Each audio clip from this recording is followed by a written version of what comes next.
Can we start the recording, please? Good morning, everyone. Welcome to the Friday, February 9th, 2024 California Board of Occupational Therapy meeting. I'd like to call the meeting to order and have a roll call. Board Member Cabrera. Present. Board Member Miller. Here. Board Member Aldich. Here. Board Member Whitcomb. Here. Secretary Dow. Here. Vice President Marcos. Here. And President Buchwalter. Here. We have a quorum. I have no remarks, except to welcome everyone here today. For item 22. For item 23, do any board members have remarks this morning?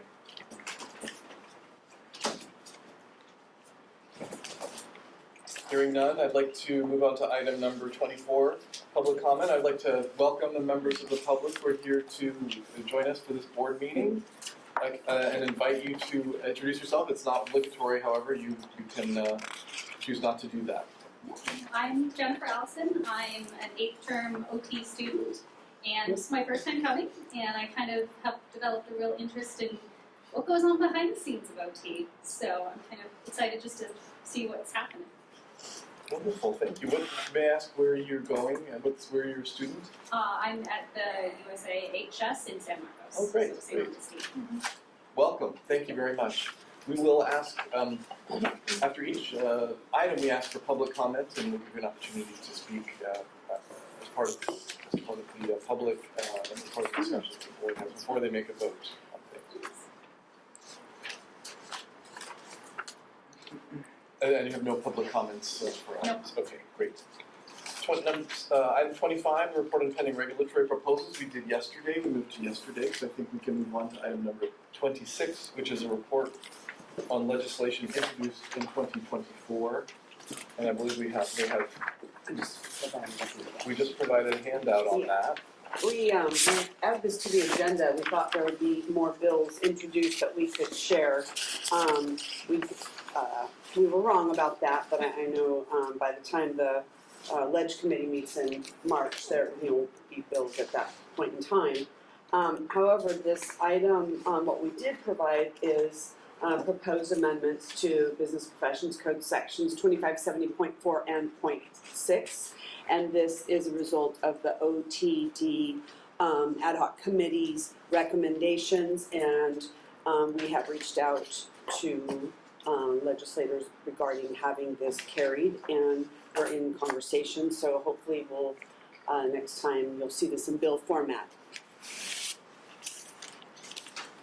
Do we need to, is there action needed by the board at this time, or is this? No, it's just informational.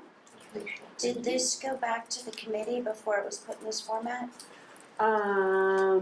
This was approved by the board in 22. By committee, I don't mean us board, I mean the stakeholders. Did they see this in this format at all? Well, there were several participants on those committee meetings that came up with this. Heather, did they see it in this format? They did not. They saw it in that format at the meeting and when the board approved it. This format. They saw the language, not the way it's written here. This is very clear. So I can follow up with you afterwards, but I'd like to share this with the stakeholders and let them know it's coming if that's Yeah, okay. We can add this to that supervision standards Perfect. committee. Thank you very much. Okay. And nice work, by the way, how this is laid out.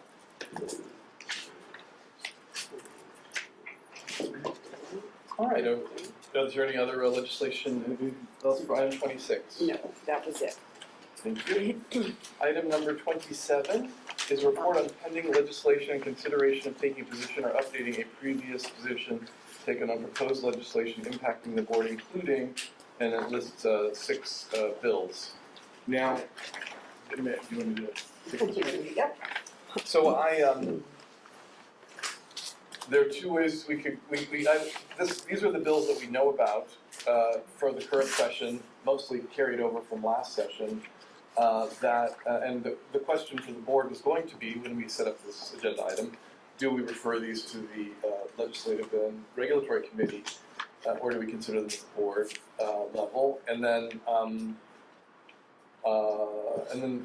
this is based on this point in time, what's available, what's out there. Well, before the meeting 2 days ago, I checked up on most of these, and A has died. They actually used the word died on the in the. I didn't realize they actually used the word died on the status. So A has died. AB 47 died on January 31st because if they're 2-year bills, and they have to be carried over before January There's an update on that. 31st. There's an update on that one. Yeah, it says on 2-1, it says from committee filed with the chief clerk pursuant to joint rule 56. So I'm trying to figure out what that means. Yeah, I couldn't figure out, but so So nothing. it died on the 31st, but then on the 1st it was revived for some reason. Or it was sent for recording as a dead bill. I don't know. Yeah, I don't quite know what that means I'm either. gonna try to find out what Yeah. that means.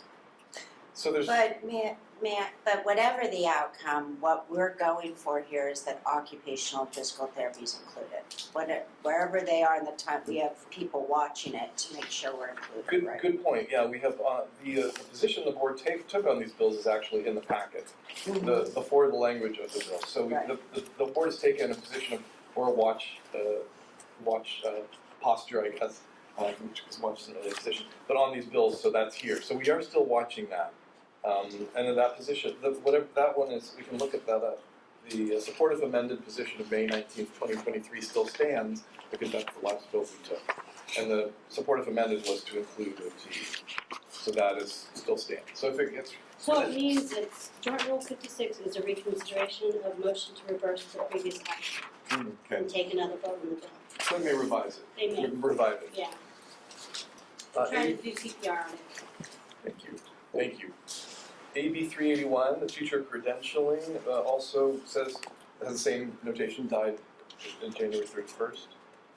AB 796, which is related to the athletic trainers licensing bill. We are expecting to see that one again, but there has been no action since July 6th, 2023, but we hear that there will be a new revision coming up. So we'll hope to see that at the Legislative and Regulatory Affairs Committee in March.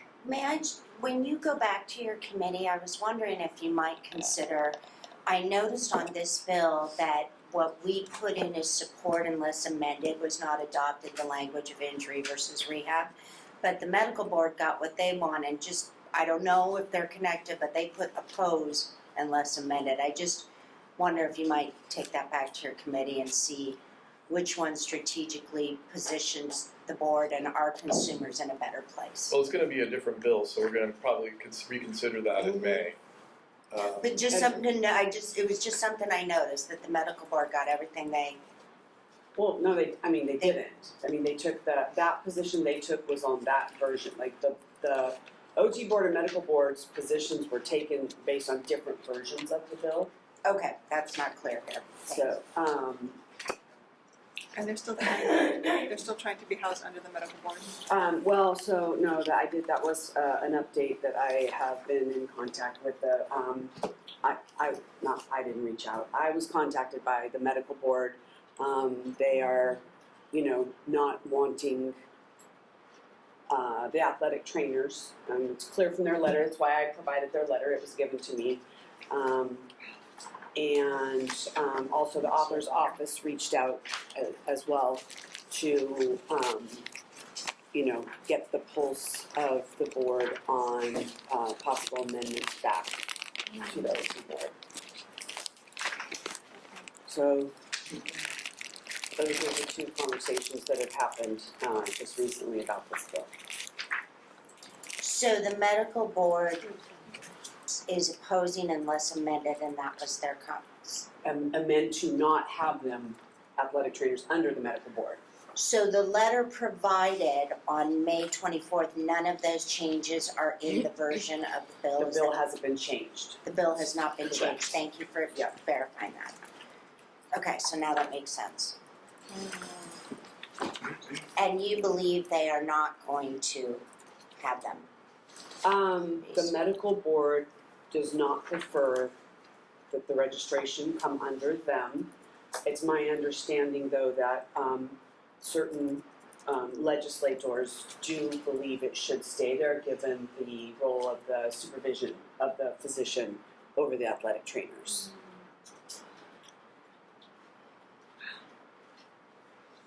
So there will be more to, we'll know more at our May meeting after the March, I think we'll get this version by our March meeting, March committee What meeting. will that be, the 12th introduction?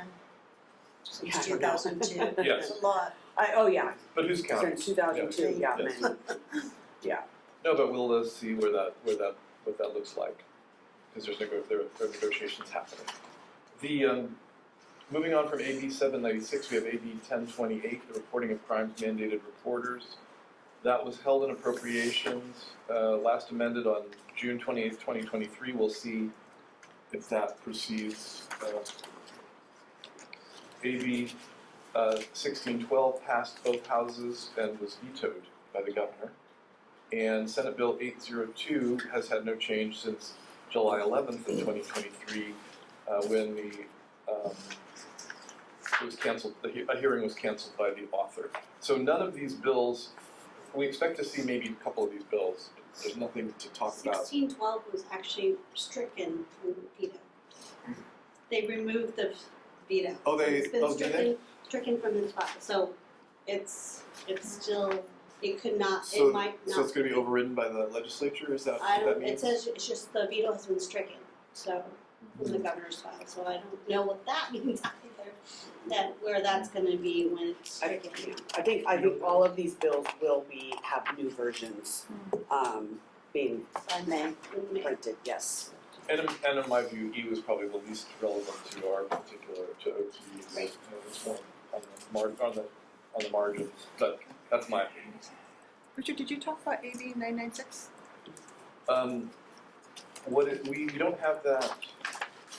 Do we have that here? Conflict of Yes. interest? You just skipped over that one, so I was just wondering the status is the same as everybody else. I didn't look it up, but I can look it up. We can look it up now. It's not mentioned. So it's on the report. It's on the report, It's held though. in committee for a 2-year bill. Continuing education conflict of interest. AB 996. It's, So it's on the cover sheet, it's on the report. yeah, it's ordered to enact the file at the request of Senator Ross, so it's been enacted. Oh, inactive right now.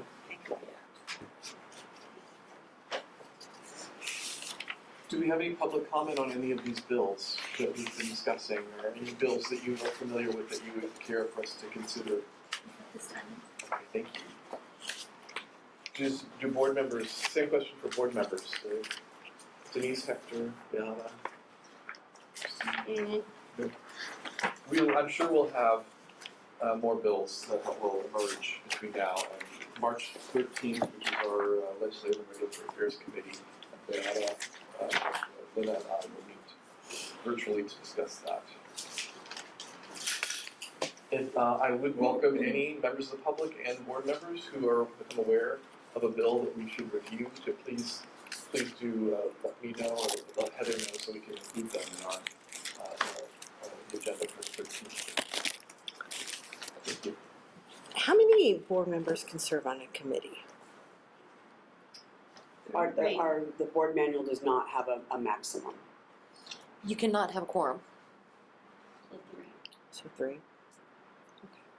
Okay. Are we mandated, like, does each committee have a mandated number of people who could be on it? Some Minimum of 4 for the standing committees. we only have 3 on the Legislative and Regulatory Affairs. So We need need to another. get that teacher on that, committee. The teacher that was here yesterday, we need her on the committee. Joyce Freeze. No, the young one. Kirsten? University Yeah, of St. Laughlin, Augustine. Dr. Laughlin. Yes, the young one. She has For some reason I- that's a very Oh, okay. good suggestion, by the way. She has a special interest and focus in policy, and that would be a really good fit for her. Did we get her business card? Did I gave her I my, have it. I gave her She my just- information too, She so. reached out to me on LinkedIn. I can I ask. just forwarded to see if she wants to be on the committee. I don't know if we can Oh. ask this because it's not agendized, He's but the if chair. we're interested in serving on a committee that we're not on, what's the procedure? Just tell me and I can appoint, we can have you appointed to it. Can we have 4 people, board members on a committee though? Well, I thought you said there were just you and Lena. No. No, not I am on it. Yeah. Yeah. Oh, you're already on the committee. Oh, okay, never mind. Yeah. Do we you were- wanna be on it? We were appointed under. Yeah. Well, I can be on something else. If the Let's- 3 is the minimum, you can definitely be. We can talk about it. Do we need to talk about it in Well, public? okay, let me just, because you're not having a meeting until May and committee appointments are on the agenda. So, You We can, can go we back want to to it. revisit the committee list Yeah. I'm just based on. on So you interesting don't wanna changes, do you have that option. Okay, I You just- don't have to, you have that I option. do want to check in with Denise Miller, because Denise, you appointed the three of us as the Legislative and Regulatory Affairs Committee. Would you be okay if we switched it up? Thank you for asking. I asked Beata, I would really defer if she wants to Okay. pull herself off. I think Christine or board member Weitzel's a great choice too. If you're not overburdened by the practice committee. No, I think we're okay. So and Yeah, if you're okay with swapping, then we could do that. You have the education committee. Yeah. Thank All you. Thank Of you. course. All right, so we will rearrange the. Are you available on the 13th? I'll find out. Can I, The Fridays are the worst day, and that's your best day. please, I have a question about legislative topics in general. Please defer me if this is something that I should bring up in future items, just stop me. But how, are we only discussing bills in the legislative committee, or for example, the California Department of Healthcare Services has a huge platform on CalAIM. It's the governor's #1 initiative. And I feel like this board should be understanding that. It's a huge population health standpoint. And it's something that consumers of Medi-Cal will receive, and I want to make sure they're receiving occupational therapy access to OT. So. There's mandates in the insurance in every platform for everybody serving Medi-Cal in the state of Well, why don't California. we talk about that at 30 when we talk about new suggested Great. agenda items? Be happy to come back. Because that would be a great topic to consider Mhm. under item 30 on the agenda. That's okay. No problem. So if you're not gonna make changes now. No, we can make are changes you, now. We were just talking about Okay. something else for a minute. Yeah, okay, well, no, He was letting me know it's better suited under new agenda items, so we're gonna hold. But if we could talk about do I need to, have we been getting I'll make myself board available. vote on these committees appointments, or just announcing them? you've been announcing them, so you want to wait and announce in May. No, I think we should, if we're gonna make the change, can we revisit the issue that was from yesterday's agenda item? Yeah, you just reopen the matter. I'd like to reopen the matter and, Real quick, are we done with the one we're on right now? oh, sorry, yes. We asked for public comment. Welcome, we have a new member of the public in today. You want to introduce yourself if you'd like. Hello, my name is Steven Guerrera. I'm a CSUN, majored in kinesiology and exercise science. I'm here to see what OT is all about and to learn more. Thank you. Do you, I know you just arrived, you probably, do you have a comment for item 27 on the agenda? Oh, no. Thank you. So we're, any further comments? Oh, sorry. Oh, to answer your question, I will make myself available. It's a Zoom meeting, right? Yes. Yeah, 11 o'clock on March 13th. Thank you, wonderful, thank you very much. Thank you. Thank you. And Richard, I know we're watching the bill with the athletic trainers, and I know there's a huge discussion on what's going to happen. It has been forever, but I'd just like to plant a seed to maybe invite discussion again to see if they are unhoused again. It's an unregulated discipline, and it's so important. Oh, it's an unregulated discipline. I really think more. I feel like I'm yelling at somebody, Projection. but if maybe just Rachel plant the wants to seeds hear for you. more conversation. Is all I'm. Sure. Well, we'll certainly have more conversation. I believe, I'm pretty sure we'll have more conversation because we're expecting a new bill to come out. I mean, but to Sharon's point, I think it would be helpful if the author's office was aware of the pulse of the board, given that, I think, in 2020, there was, perhaps more, friendly environment, and then, that it wasn't just quite consensus, last year when the board reviewed the bill. Right. What does that look like? Are you asking us to consider a letter? What's the, Well, if the bill was amended to put the athletic trainers under the OT board, what are the thoughts? Well, I mean, we have a position, support if amended from April 13th and launch on May 19th.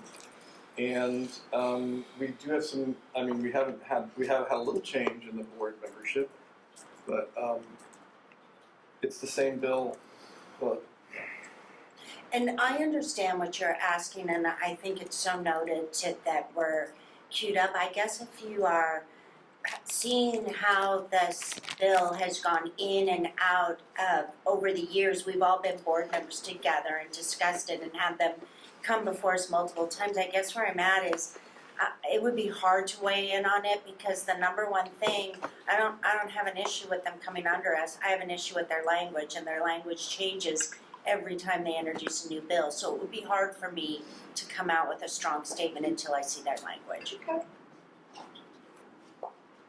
They can have that message. Well, you can say that on. No, I mean, they're gonna, if they're not viewing the webcast now, they will next week. Yeah, I've been consistent on that for Yeah. 6 years. are you thinking that if just the issue of having them as a sub-board under the OT board, that one issue, is that what you are thinking about, asking the boards to pull just the one issue rather than the licensing in general? About And the scope the of thought practice of and all them those being other under the issues? board.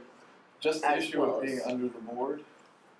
Well, I mean, I think, one, I don't know if that amendment would occur, except that, there's interest, that's why they reached out. And so Okay. So I'm just sharing that information, and I think, if, for example, the board wasn't open to that or, had concerns, I mean, certainly the scope issues, I understand that, I'm not trying to separate them, but, if the board, they don't want to impose unless amend to remove them from under the board, I guess is what I'm trying to say. They have that with the current version, and, so that's one of the reasons they reached out. This is, a 2-year bill, and the board's, was on the board's agenda to discuss legislation, and it happens to include this bill. Christine? Since I'm the newest on here and I haven't really paid that much attention because the last I heard they were going to be on the board. Initially, my concern was the language, like Denise, but I guess my concern is also like how it would be operationalized. So I have no idea. Like, is that in the language of the bill? Like how it's operationalized? Like, because we're It's in their already. presentation. It is, okay. Are they going to have their own EO? Like, how does that work? With their own staff? Yeah. Or The past version, the last version where they were going to be under the okay. Occupational Therapy Board, it seemed to be a name only, where they had their own executive officer, I see, their okay. own, I Bless you. guess, budget. There was an With- OT member on their board. That was our suggestion, do you remember? Because you were president. Do you remember they didn't have that, and that our suggestion was To have OT. have an OT on your board? It looked, financially, it looked like it would benefit the board in terms of fiscal impact. We get There might be some being underneath the board. There were some licensing thoughts, cost fiscal savings. cost savings, and But it wasn't all clarified exactly, they weren't very clear how it, that it wouldn't affect us. So that's also what we had problems with, Sure, yeah. so we weren't protected in That's that area. that's my concern. I mean, we're already, Right. So right now, it's written that it's under the medical board, but the athletic trainer can practice, they have occupational therapy as defined by chapter 5.6 as someone who can perform athletic training. So that's where we are right now, it's under the medical board as written, and now and amended from the author, which is interesting because I just looked her up and she's here in San Diego County, that if we knew, we could have reached out to her staff and had them come. But that's where it is right now. So it's medical board right now, but they do list OT under authorized practice. we're the only state that they're not regulated. no, I understand. I'm less concerned about that than And how it's going to. Board member Ish. Wietzelsbach, I, just on balance, something I might just point out, because I hear you on the resources and staffing. But they would cost share on our office space, our supplies. There's a lot of offsetting that we would Yeah. also benefit from. Okay. Rental. Yeah. Mhm. Okay. So if operationalizing became very clear, just wanted to share on balance. Yeah, thank you. Makes a difference. Just planting seeds, further conversation. Always Can't wait to opportunities. see them in May. Do we want to take any further action on the view of having them under the OT board, or do we want to wait until we see more in terms of legislation? Wait, want to wait? Well, yeah. Wanna wait? Next move's theirs. So not take a vote I'm not kidding. regarding that. Okay. Is that information helpful? Yes. Thank you. Thank you, Heather. Okay. Do we have any other legislation related, item 27 related comments from the board? None, or the public? None. Great. So let's then move to item number 28, the executive officer's report. Did you want to reopen committees? Oh, reopen committees. Yeah, that's true. Well, yes, I would like to. That was item number.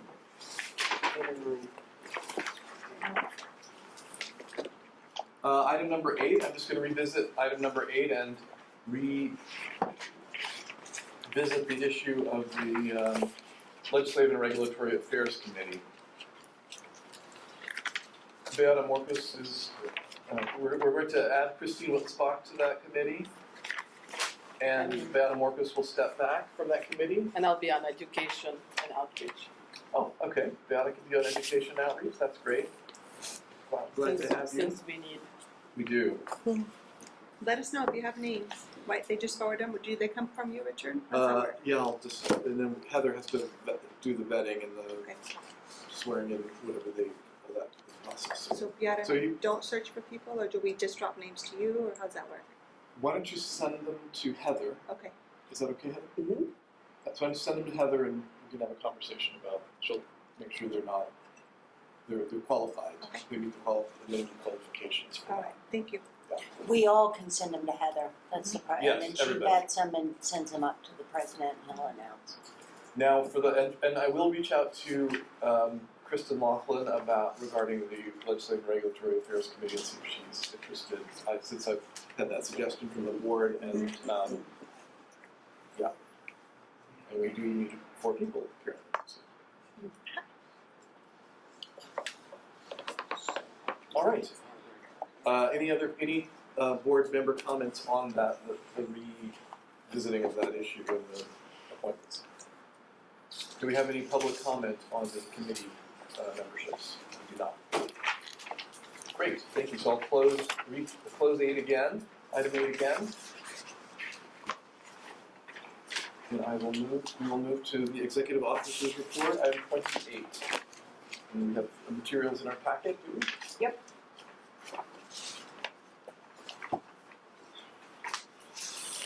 So we've had a lot of activity. The listing of staff movements is just in the first paragraph.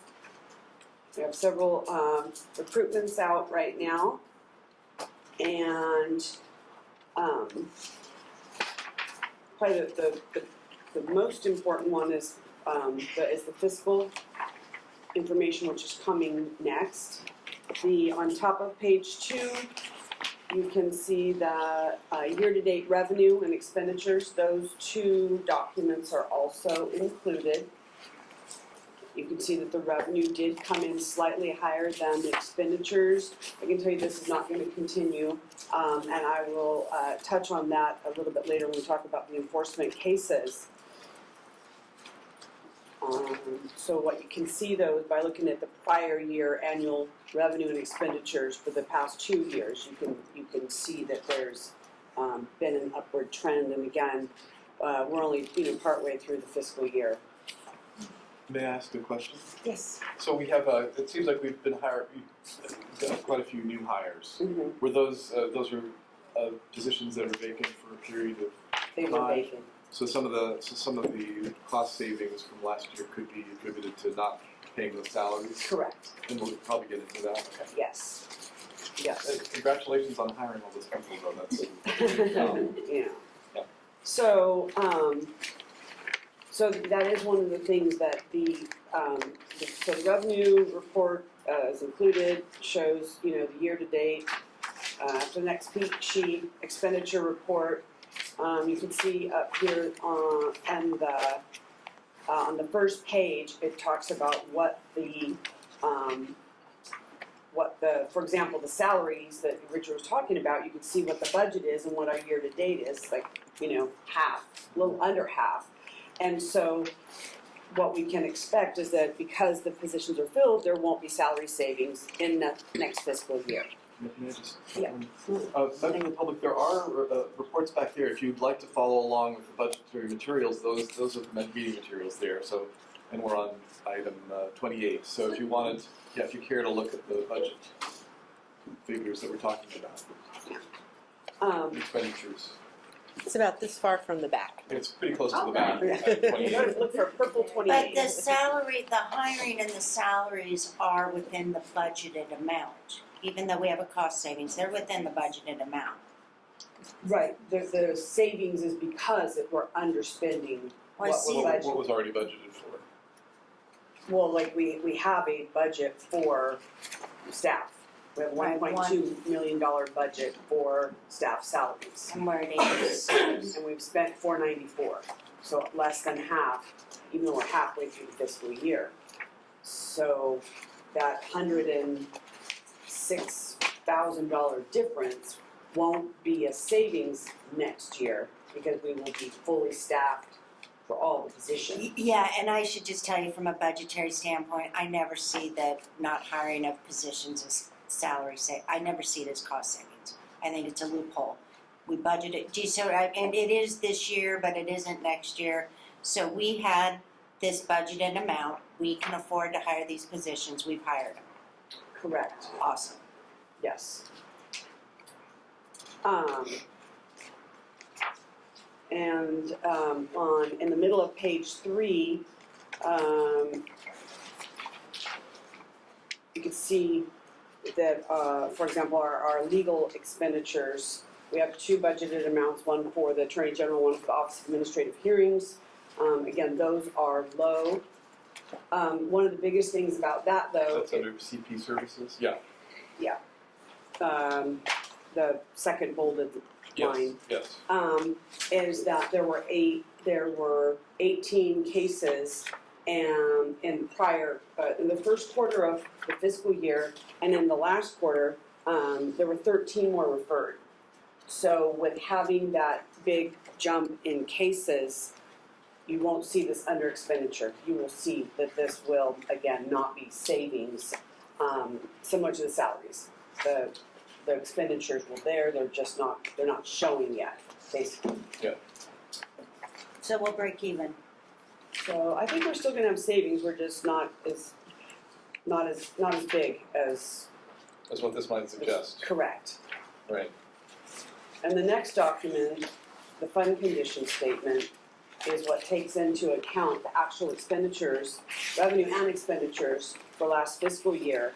And then you take the current year budget and then CY is current year, EY is budget year, which means, ongoing.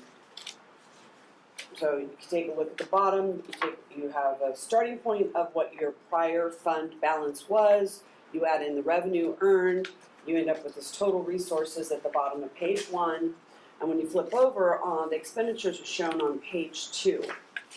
And what the fund balance is, which again, the fund is like the bank account, is your resources minus what your expenditures are, leaves you an amount that again carries over, and God bless you. And what you can see is the months and operating reserves is on a downward trend. And again, the board has to be revenue neutral, but you see this document 4 times a year. It's point in time snapshot. And what is the recommended months in reserve by the state? Currently? Well, you cannot exceed 24 months. There's a And is law there that says there's not any- a recommended. Yeah, smaller boards need larger months of operating reserve, so if there was a lawsuit, for example, so that they would have the money to pay, whereas some of the larger boards with larger budgets, they can have a smaller amount of operating reserves that they can. But we certainly cannot go negative, Correct, yes, which we are planning to do in 26, 27 without the fee increase correct. that we approved yesterday. Yes. Is that correct? That's correct. Which is why it's critical that messaging is perfect. Thank you. May I just take a quick break to ask the folks in the audience if they have any, in the audience, the public, if they have any public comment on these figures? Do they make sense to you? Somewhat, as much as I can. I know we kind of threw it in there at the last. Thank you. And then the one other thing regarding the expenditures is that there's been traction now, finally, on charging the credit card fees to the users rather than the board having that expenditure. I think our budget's like about $44,000 and for those fees, and the goal is to try to get that to go into effect.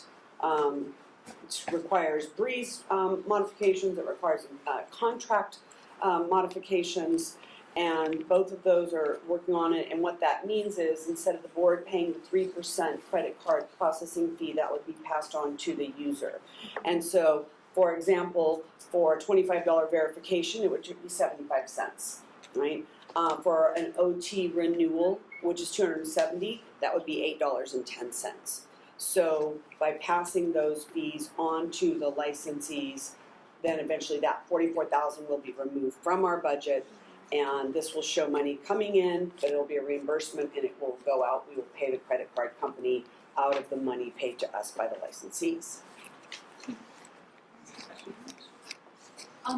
Is there an option when you're paying to pay any sort of electronic banking, or is it just strictly credit cards? So like, is there a way? I believe it is only credit and debit cards right now. Yes, there are two other processes that they're looking at, but it's challenging with the programming side on the computer. No, like, And I mean, from like an individual point of view, $8 isn't, to me, I'm like, okay. I mean, as a student, but I think that's so much. But if there's an electronic banking option, sometimes you can just avoid that together. yes, yes, I'm not sure about that. Well, for access purposes, is there an option to submit like a check, Oh yeah, hard copy? But there's a fee for that, right? if somebody does not want to use a credit card, they can send the check to the board office and we'll cashier it. But And there's there's no charge for that. Oh, there's not. Okay. Just a stamp. Assuming Yeah, most we already students have have staff. checks. The stamp's more expensive than a credit card fee. Could be. All right, so, let's see. So you have your licensing reports in here. Yes. I have a question on your top line. Mhm. When you receive 140 and you only approve 134, can you Mhm. just, what's a couple of the topics around why those 6 weren't approved? I don't, which one are you talking about? Top line. OT license apps, 140, 134. On the right side, approved and received. Oh, On the far I'm right. sorry, okay. Because if you, those are averages, right? Averages based on the numbers to the left. So if you go to the first column, for example, and look at received and approved, for OT license apps, 168 were received, 126 were approved. That's because in a month, some people applied on the 1st or 2nd, some people submit applications on the 30th or the 31st. They're not going to be approved on the 30th or 31st. Okay, so it's a timing thing versus Correct. something, a negative, okay. And then, even Great. going down below that, you had 126 applications approved in that month. But in terms of the license, there was 113. Again, if somebody was approved on the 30th, and then by the time, they get the email and they go and log into their account and they pay, it could happen on the 1st of the following month, it could happen on the 5th, maybe they're not working, they wait. So that there's your point in time of received versus approved. Some people, take 3 months to do it. And so they would be received in 1 month but show approved in a different month. Got it, thank you. With no further questions on that, then we get Do we into have any public comment on that? moving on to the enforcement data. Cases opened, cases closed.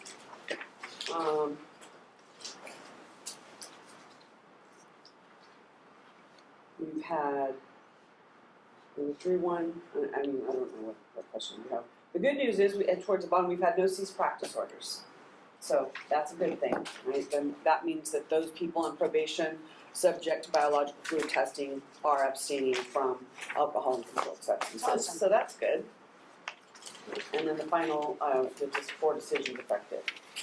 And the quarter, then move on to the citation data for the quarter. First category is the citations issued to occupational therapists. There were 25 total. And the OTA citations followed that. Any questions? Nope. Do we have any questions from the public regarding the citations or the disciplinary actions? The definitions are on the second page of this of the citations. They have a key at the bottom of the document for OT and OTA citations. So failure to cooperate, unprofessional conduct, and lack of practice, continuing education. They didn't fulfill their education audit requirements. Failure to notify of address change. Do let the board know if you have a change of address, because you have a limited time to get that into the board before you it becomes a ticket, a citation for you as a licensee. Otherwise, these dollar amounts are charged as a ticket, basically, a citation. Yes. Moving on, this is a listing of all the cases at the AG's office, and it looks like most are accusations. I do have a question on this, on page 2 of this, on the back. Yep. Starting with the 12-5 case, 2024-271. So there's 10 cases that have been accepted by the AG. What percentage of those are coming before the board, and approximately when? So the accepted precedes the preparation of the legal pleading, right, the accusation, and then the individual, if they're responsive, will file a notice of defense.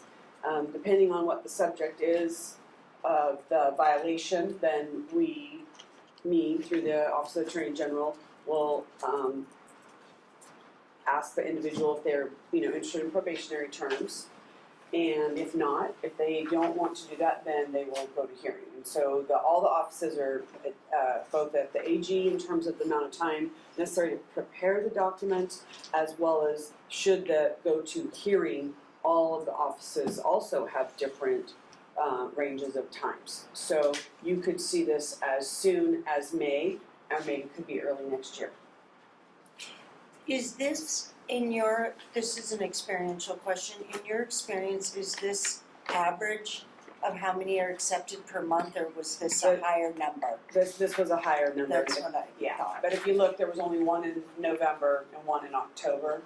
So we might be going back, where I'm going with this is, whereas we had a certain number of cases last year, the previous year we had lots of cases. We just preparing the board, we might be seeing an uptick this year, right? Yeah, it is kind of cyclical. Yeah. And with the new hires, we might be able to, would that affect our processing times for enforcement? Having things to the AG's office when the new hires start?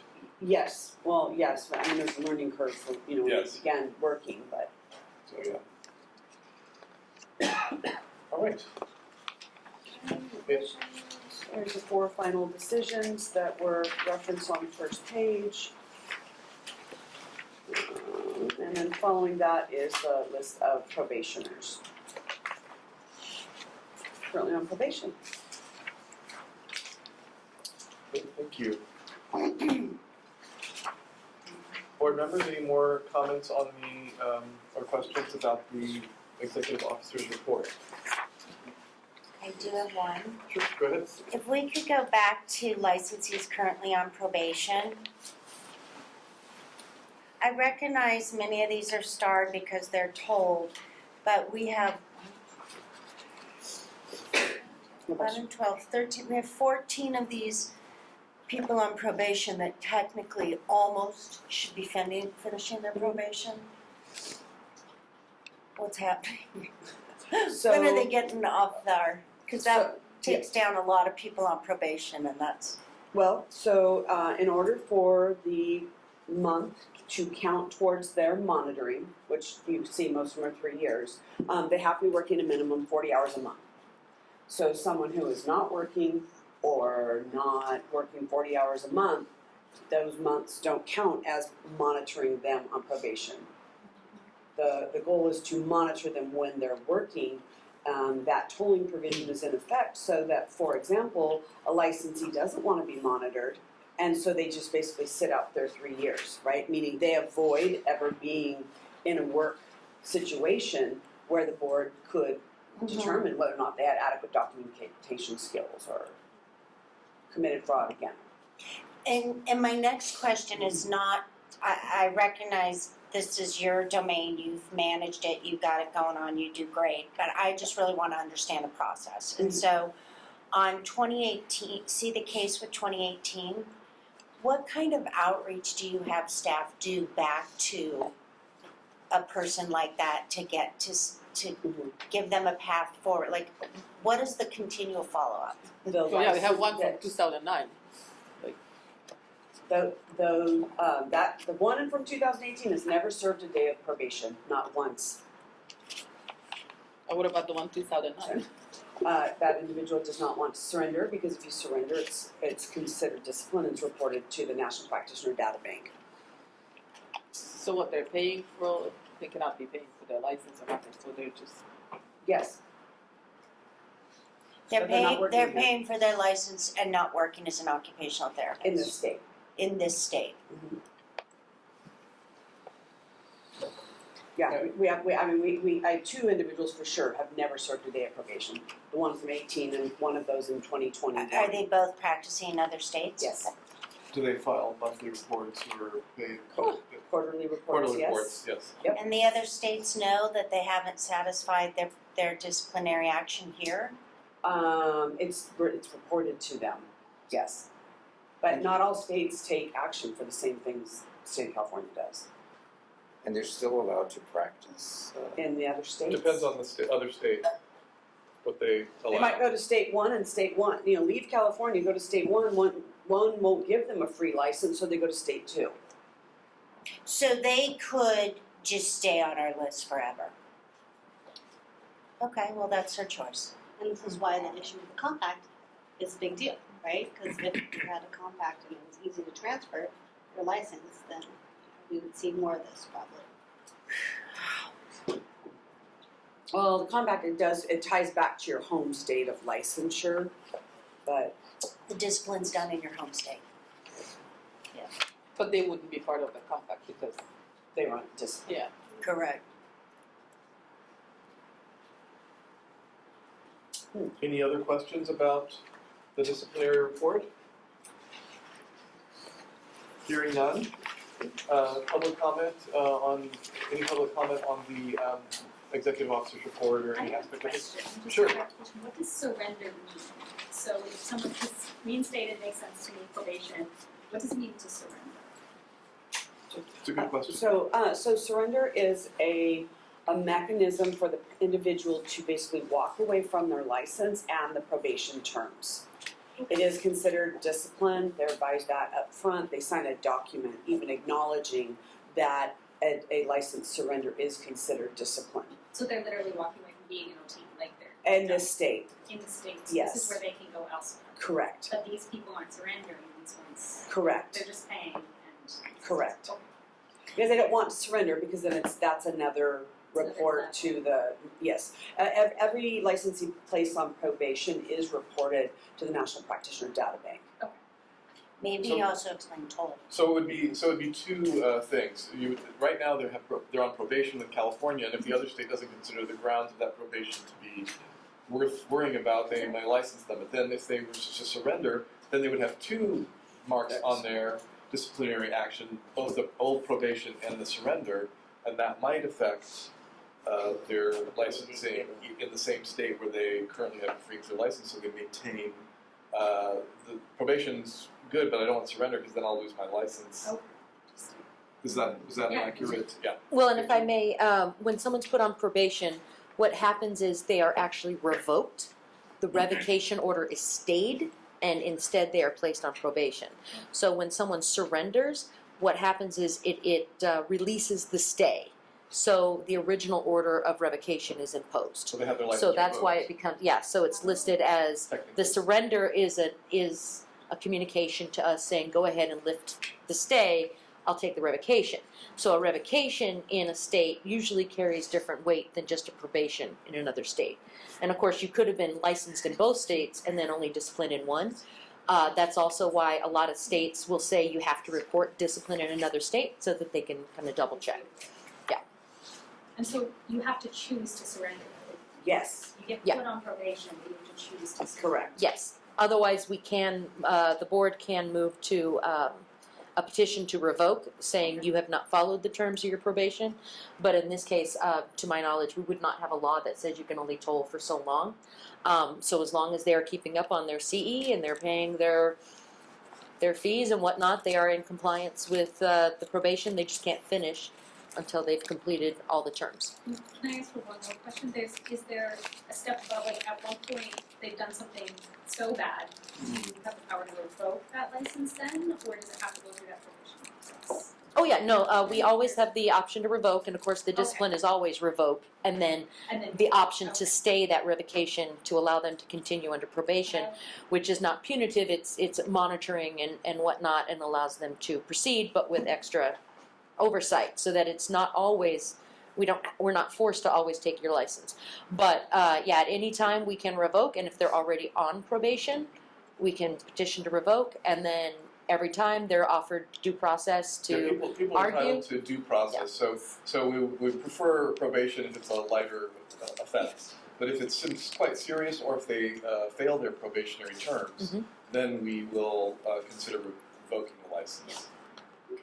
So they can be practicing, like say Minnesota, Utah, regardless of the gravity of the offense? Well, this California licensing board does not have jurisdiction in Minnesota, so it's up to the board. But every state does have a licensing board.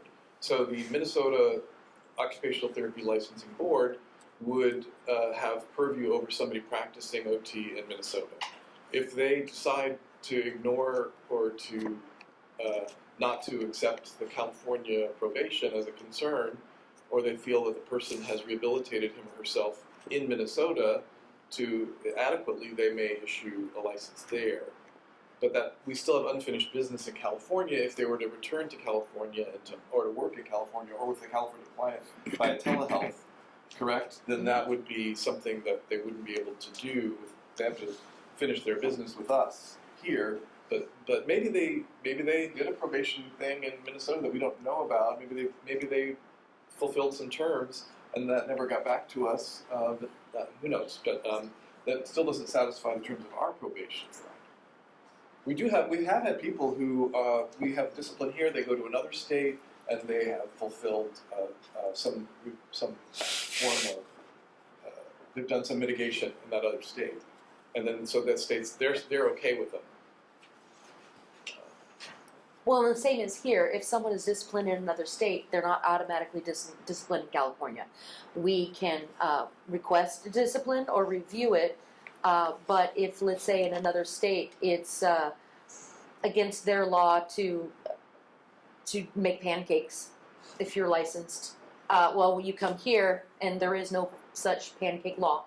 So we'll say, we're good. Or, you know what, let's go ahead and monitor you we don't have pancake law, but if you're being monitored by somebody else, maybe you should be monitored here as well. And they would be granted due process and go through the procedures and check our laws. But just because they're disciplined in another state doesn't mean that they have to be disciplined here. And of course, they are always granted due process to determine if discipline here is appropriate.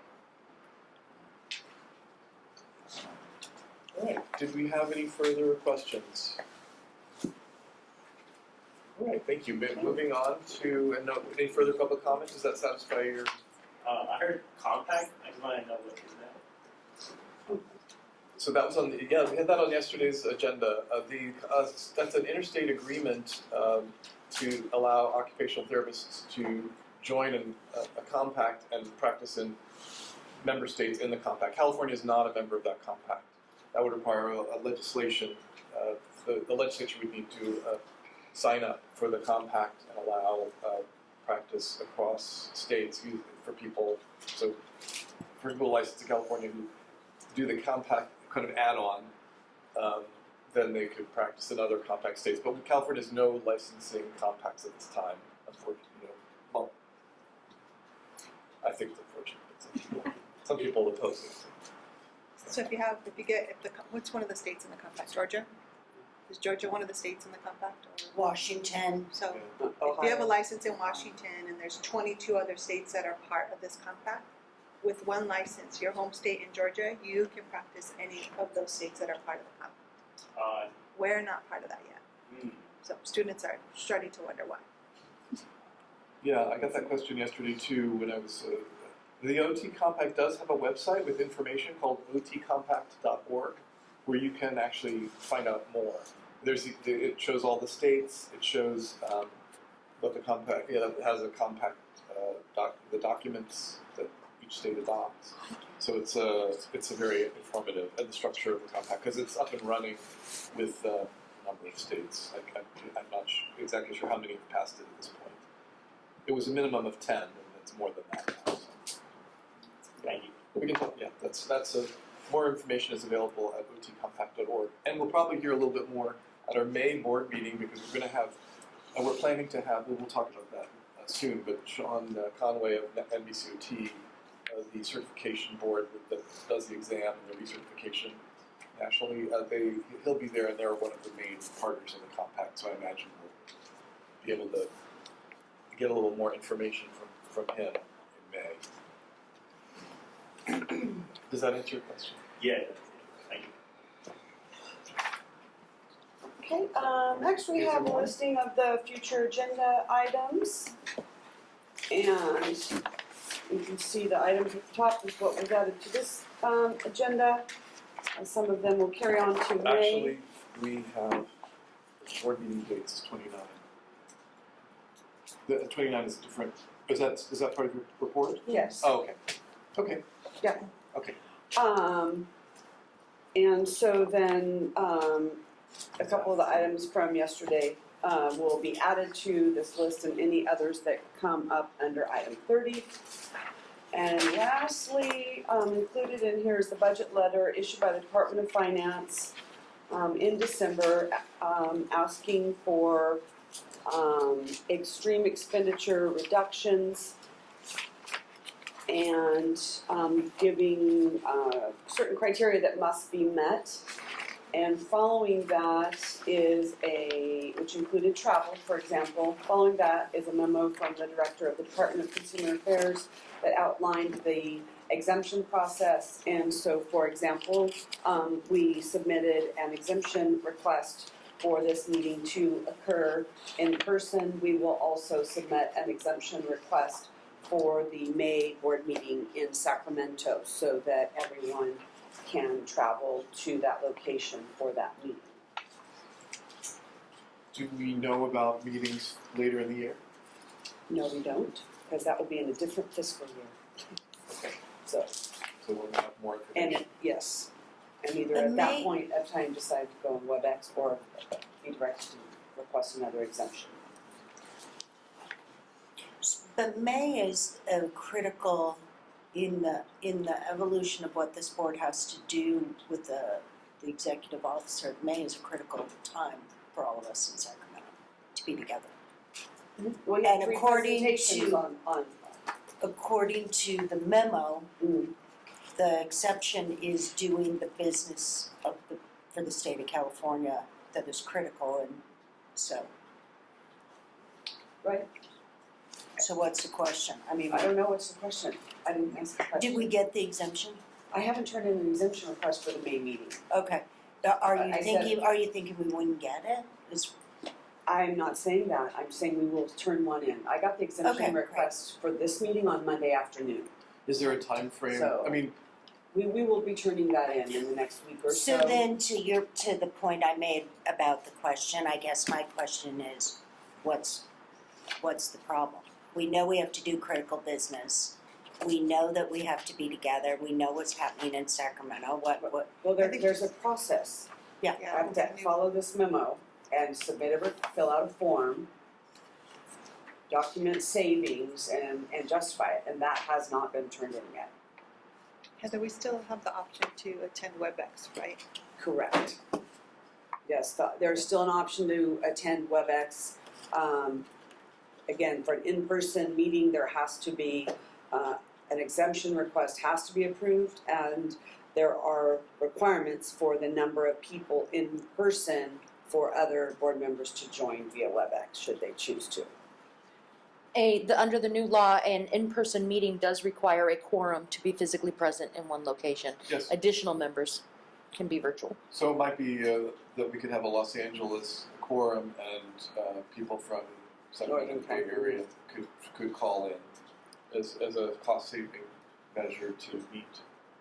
But the budget review process for these exemptions is fairly new, am I right? Because the governor's budget just came out, or this Yeah. budget letter. January 10th is So- when the memo came out about how we could request an exemption.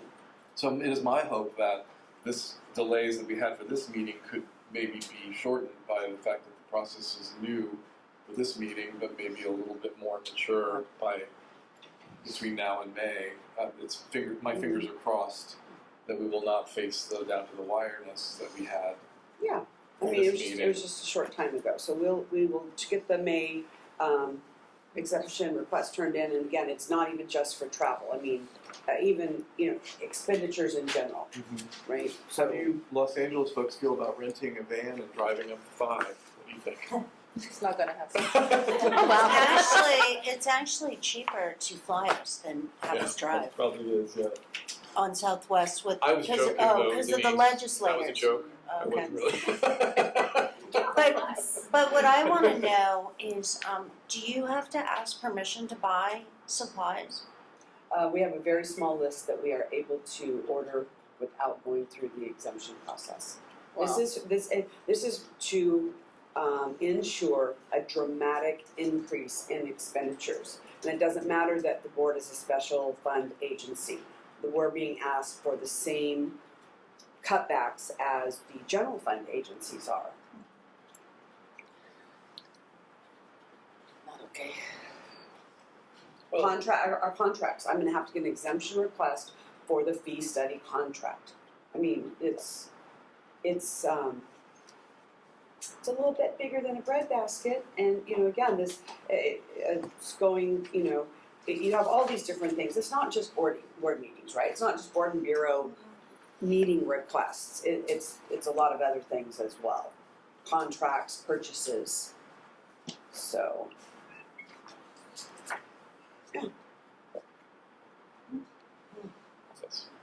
Well, we can't be seen to spend a lots of money when there are other parts of that are struggling, so that's understandable. That concludes my report. Thank you, Heather. Thank you for that, Heather. Do we have any other board comments? Any public comment regarding the information provided? Did you want to go back to items? Did you want to go back to the list of future agenda items you had asked? After we're done with 29. Tonight, 29, we're on item 29 of the agenda, which is discussion and possible selection of additional board meeting dates for executive officer interviews and selection and the board's strategic planning session. Now, I do want to refer back to the minutes from yesterday, which discuss, include a plan for I'm looking for which page it's on, sorry. It includes the December 13th, 2023 minutes on page 1, talk about the formal process for selecting Heather Martin's replacement, because Heather is retiring at the end of this year. There are 2 paragraphs. The second and third paragraph talk about that process and outline it. I didn't remember it, so I was glad to see it in the minutes because I was still surprised about the news, but it's here about how at the May 2024 meeting in Sacramento, the Department of Consumer Affairs will send a human resources representative to explain the recruitment process and advise the board of next steps and answer questions, right?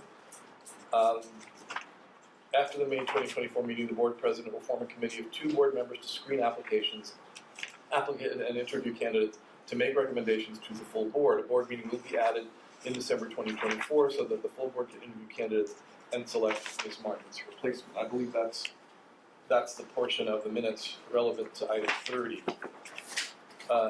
May I ask?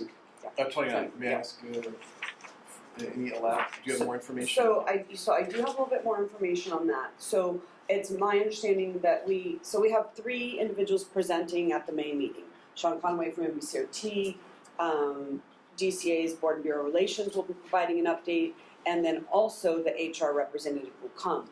And what I now know is that similar to the physical therapist duty statement at the Cal EMSA that was reviewed yesterday, I have a duty statement as well, and it's very outdated. And so part of that process will be that the representative from HR will provide to us to give to you all for your meeting materials suggested changes to the duty statement, as well as also a draft vacancy announcement with they're going to obviously go over the process a little bit more, but the hopes will be you'll be receiving that information in advance like you do other board meeting materials so that you can be prepared to discuss it. The ask will be that the HR representative comes away with an approved job announcement, duty statement, or direction if should there be should the board want additional direction. And then also in terms of the item number 29 and the selection of the interviews, I think I mentioned previously that the November 14th, 15th meeting is a little bit early to have interviews for you to select a candidate. And that's one of the reasons we're looking at the first week in December or sometime between the 4th and the 10th where you all could interview. As a reminder, the screening committee will conduct interviews first and then forward the most competitive candidates for the consideration by the entire board.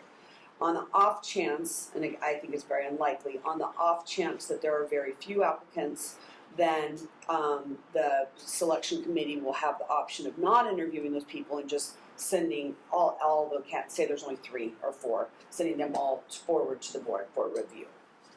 Who's on the screening committee? We haven't set that up yet. So it's gonna be like us. Yeah, not- it's gonna be me for sure.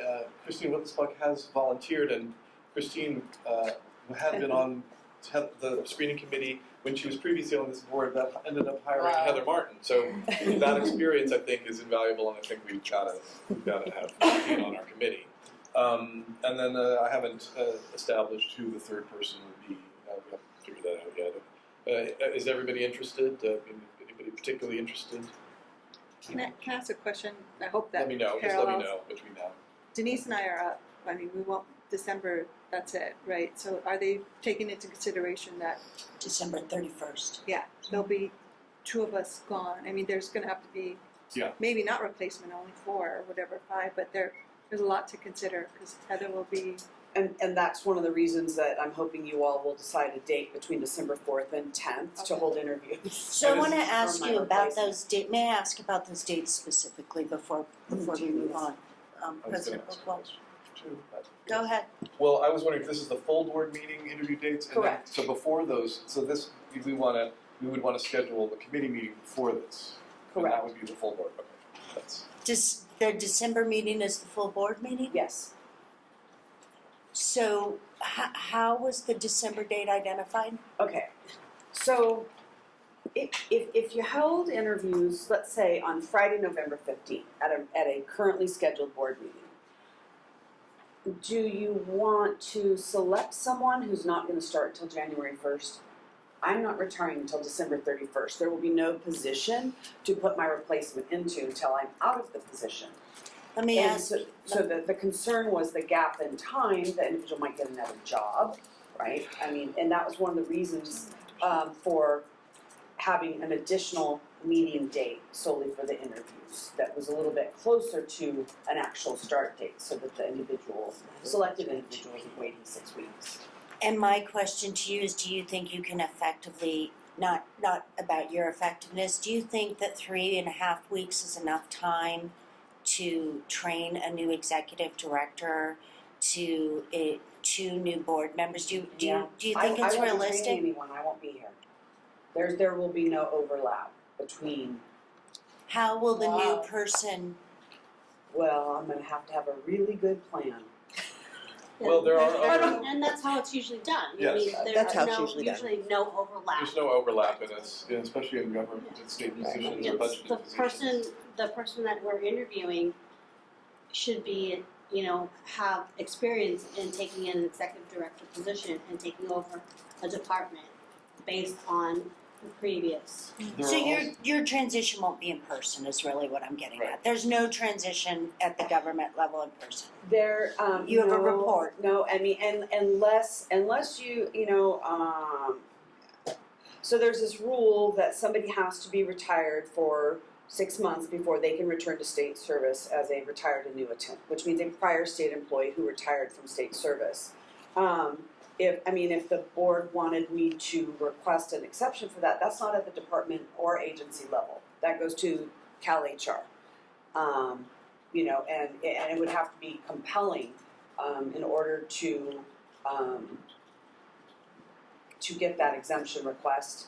And if so, then I would leave my position December 31st, and I could start, on January 1st as a retired annuitant and, assist with that. But I mean, that's, That would be your discretion, that would also be up to you Well- whether you want to do that. And there are 40 boards and bureaus with other executive officers who can provide cross-training. So the board is that's another resource that could provide I'd some like to make a help. request that we put this on a future agenda item to just revisit it throughout the interviewing process, that we might consider this as a board.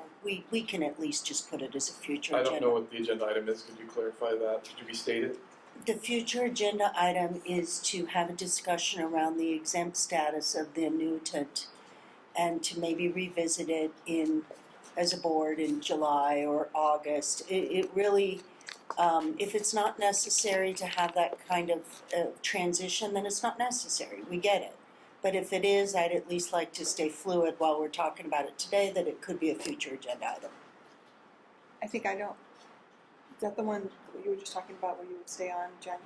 But Yeah, That she would- request an exempt status. that's only if she wants to, though, right? Because I wouldn't want to do that to her. If I'm planning on being out December 31st, I'm out. I'm not coming back.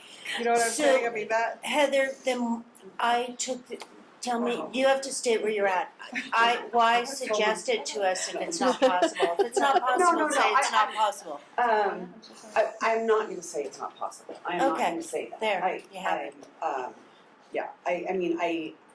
I don't know, the likelihood of the approval. So, but I haven't tried. I mean, I don't know. And the approval will have to come from us. I mean, the question will have to come from us. Yeah. Direction, but, Yeah. and all I'm asking is that it's on a future agenda item, that we stay open to, if we want to consider it. Doesn't I have to think it's a be. good question to revisit at the May meeting when we have HR Yeah. present. Sounds So, good. because we'll have more information, and we're not going to be able to do a lot between now and May, except I would like to know who's interested in being on the search committee with Christine and me.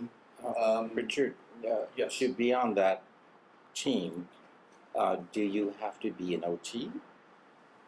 Well, I think we want to have we need to have 3 people. You And can have we- 2 people. we could have 2 people, yeah, so.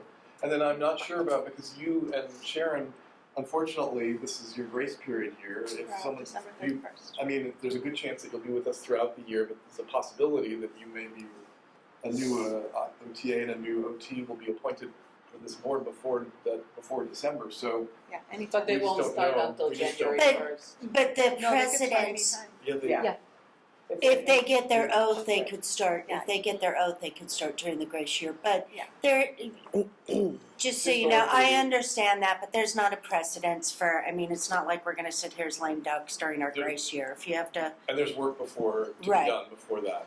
right, if we have to, so were you wanting it to be, what were your thoughts? Christine, what are your thoughts on an occupational therapy practitioner as the third person? Public, how was the makeup the first time around? I was a chair and it was a 2-person job. It seemed to work better that way because it's just more streamlined. You're just looking at resumes and sorting through things. But but And I had the experience of replacing. I was the OTAC president when Chuck Strouch, our longtime executive director, so of OTAC. So we had our own search committee. I'm familiar with the search committee process and vetting. So I think both of us have that. But I'm not Beata, opposed. would you consider I'm being not on the opposed. committee? Yeah, that's what I was gonna Yeah. say. I think if we have a third person, it should be a public member, just Yeah. because it would, just because you have two. I like the third person, and if, And- I mean, Okay. I'm open to Beata, it. if you No, Yes, I'm I not, I'm wanna- not saying I wanna do Why it, I'm don't- just why saying don't we, that either get you Bob two down? over there, I hope. Okay. Yeah, Sure.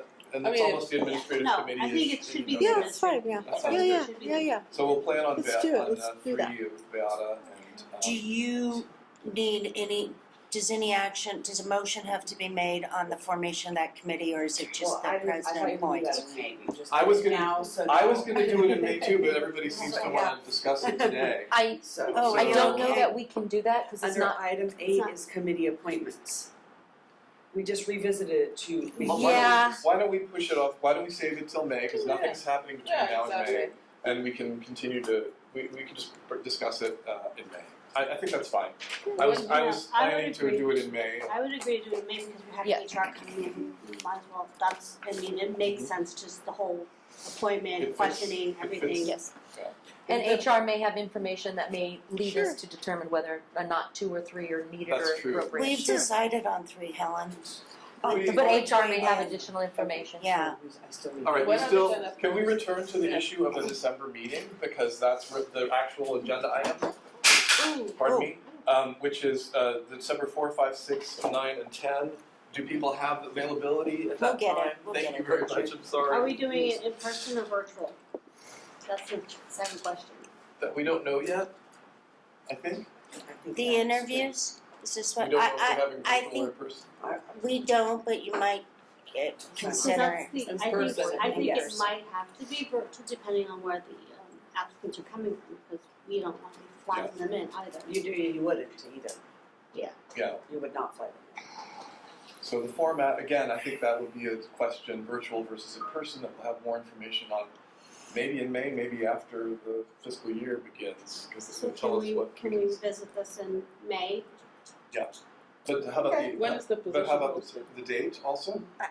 I would just suggest, I know it's right around our finals week, so I'm hoping it will be Okay. virtual. I would love to be in person, but When is your finals week? yeah, we have the 9th Like through. the 1st to the 6th, or? No, I mean, I don't want to put. No, I'm just thinking I'm just virtual. asking, I mean, because It's, It's probably But going if to be the we 9th have through a- the 13th. If we have a quorum at the location and board member Pavlovich wanted to dial in, she'd be able to do that, is my understanding. But that would be a third request for an exemption, correct? In 1 year? And well, probably, who knows if we'll need that, And and then- that's the problem, it's a whole new Right. fiscal year is and, coming up, right, so. but then also it would probably be We'll easier need it. to hold a virtual We need meeting in Sacramento because of the capabilities that's I'm just already gonna, there. I'm just gonna say that I don't have any conflicts Okay. between 4, 5, 6, 9, or 10, I can Okay. make room. And so if Same. I could do the same. If Sharon has a conflict, this is a good time to bring it up, if anybody has a Yeah. conflict, and then we can take it from there. Right.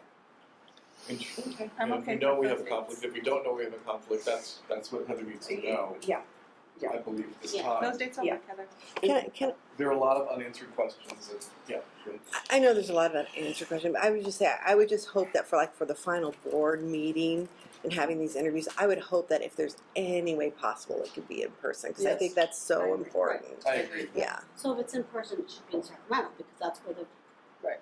capability, so virtual. well, they're gonna advertise statewide.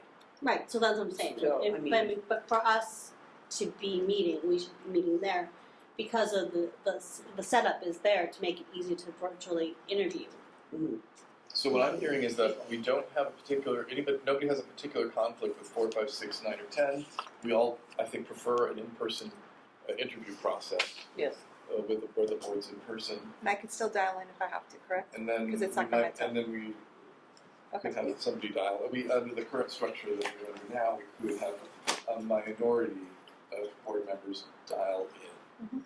Yes, Join them virtually. that's, Does that make sense? Does that sound those right? three things sound right. Does that, is Yep, that that's good, information? yep. And you supply that to DCAHR, basically? Yeah. Your own planning? Yeah. Okay. And then whoever is on the committee will discuss early on November. Yeah, because there'll be meeting, more things over the previous, summer, yeah. so which we'll discuss in May. And then the last thing also under item 29 was Right. More I was gonna recommend that the strategic planning session that was not scheduled for this year be pushed into January or February of next year.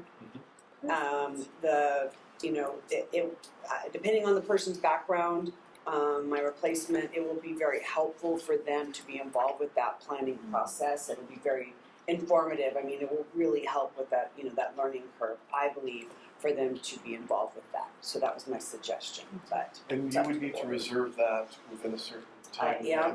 frame with So, the yes, with Do folks. do we need a motion? No, I just need to make sure that that's gonna be okay, and if people, have conflicts in January, if they share those with me so that I can I have to coordinate that with the solid group, right? It's Did you say January, February? I would think January. Okay. That would be another meeting, right? Do people know yet what their January looks like? I don't know about mine. Like a year? January's perfect. Do I we, have no comment. Can we give Heather the go-ahead to look at dates in January where we can reserve it's a 3-day training? 2-day training. I think your thought process around holding that to the next executive director is excellent. And I'm not, I have no other comment because I won't be. Well, I recognize we missed the input of 2 people, but I just feel like that learning curve would just be so helpful to someone in coding. Agreed. All the more reason to, do we have people in the pipeline? All the more reason to get us replaced. Are they doing those trainings, strategic planning virtually now, or are they doing them? in I will person? ask, I don't know That'd that, be I will helpful. ask also, yeah. I'm ready to make time in January for a 2-day strategic planning meeting, so. I will find out. I just have a comment to make, unless I'm having a massive senior moment. To respectfully, when a board member asks a question, can you please respond? Unless I was, Is that targeted to me? no, I'm just looking over there. Oh. But I'm just saying What that was the question? the question was There's a lot of. if on this selection committee, I was asking, does the person on the committee, can it be not an OT? Yes, I think I'm sorry, I thought we had answered that. No. Because No, Linda mentioned, I didn't hear anything. mentioned, I think it should be a public member, and we had a discussion about it. Sorry. Sorry, you were looking No, at no, me. no, Did I no, not no, answer a no. question after? Well, I wasn't really good. My apologies. No. So we're down a member for a minute, but I think we still have a quorum. Still have a quorum. Well, our attorney's out of the room too. Can we take a break? Yeah, let's take a break. Thank you. Sounds like. Wouldn't it be a Have great break. cost savings if you didn't retire this year? I think that would We're probably gonna be take a the break. best, Heather. Nights are still live. Well, you know. I'm so sorry.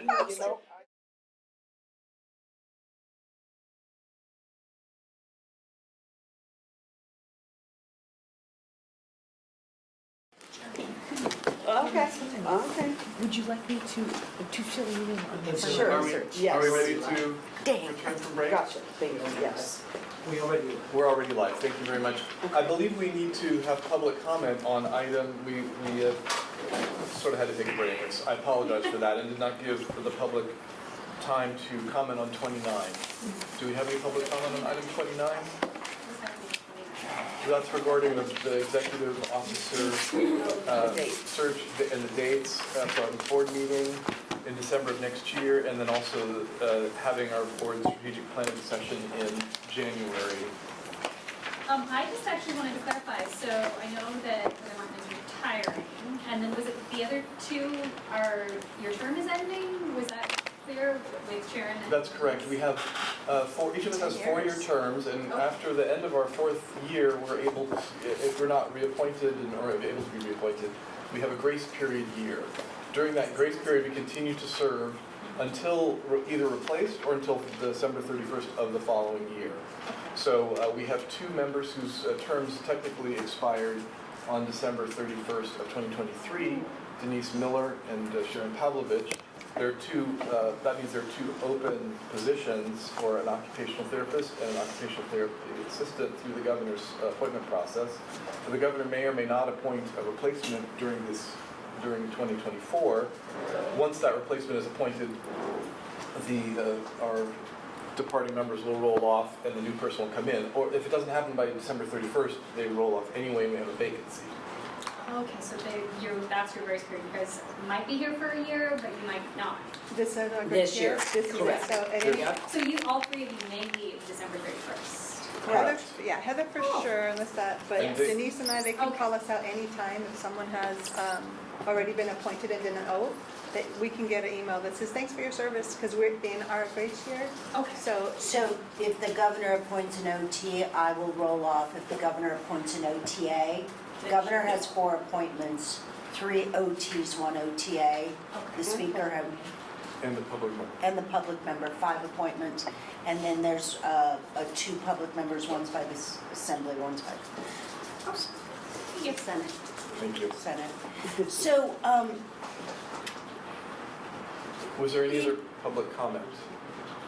Thank you. well, Just wanna it's to that point, asking about the dates. Heather, even though our announcement is in 2020 of our our term ended 2019, they just appointed late, or? My announcement from Governor Newsom's office came in 2020. Are you asking about that appointment not being for 4 full years? Is that- Correct, because Yeah. I've been on it for 10 years. I filled 2 years of someone's position, then I was on it for 4, and then I was reappointed for 4 more. Technically, that 4th year, from the date of what I'm seeing from the governor, would be the end of this year. So The did they, term doesn't change. There's a set 4-year Got it. rolling period, whether there's vacancies or not. and So, it doesn't matter doesn't when matter you when get the they- notice, got it, Correct. that's what I wanted to verify. Good question, because it is confusing, it's a little confusing. Okay. Is it okay? Are we able to move on to item 30, which is new suggested items for a future meeting? We have Christine Wittelsbach would like to.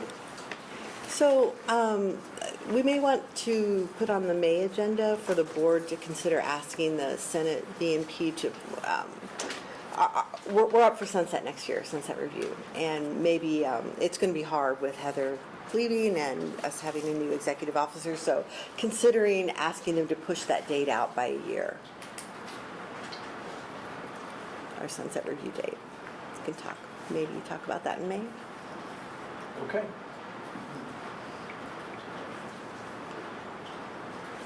Other items to put on the agenda? So we have a full plate in May. I don't have a timeline on my next suggestion. It would be when, as you're setting the agenda, where you decide.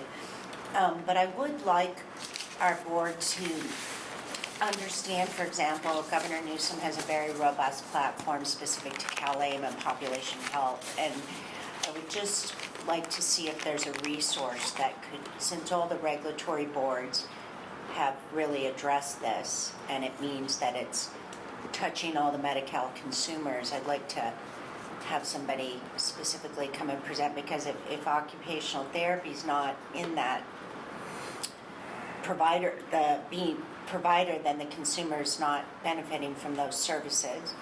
And there are all kinds of services related to social determinants of health, which is right up our. So that being said, although it wouldn't be our purview to do anything more, it could be something that by us bringing them here, our profession would then go and do something about it. Okay.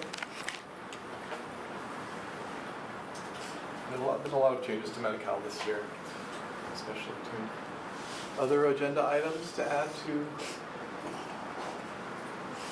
our plate. Hearing none. Did you get those, Heather? I did. All right, so we can Yep. add those to our list of upcoming agenda items. Did you also notice on this list on the standing item, like that's where the occupational therapy compact is? So you can choose to add it or not, is how we tried to work it out. An item, Yes, yeah. yes. In our We can, report. we can remove that as a standing item and have it as needed item. It's a plate, yeah. Yes. Did, yeah. Do we have any, do we want to look, where's that list? Do we want to go over the list, or we can just keep the list as is otherwise? Everybody's content with the list as it is, with the addition of those two items?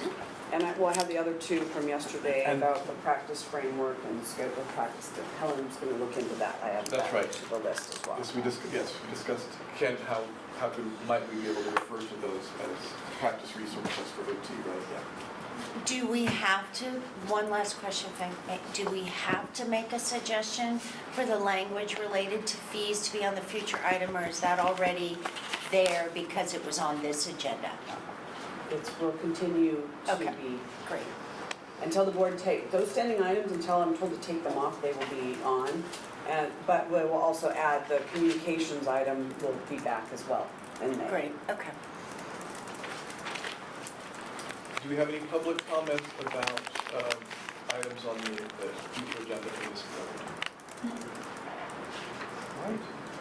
Hearing none, meeting, motion for adjournment? Meeting is adjourned. 11:12 p.m. 11:12 p.m. Thank you very much. Happy Valentine's Day to you all. Happy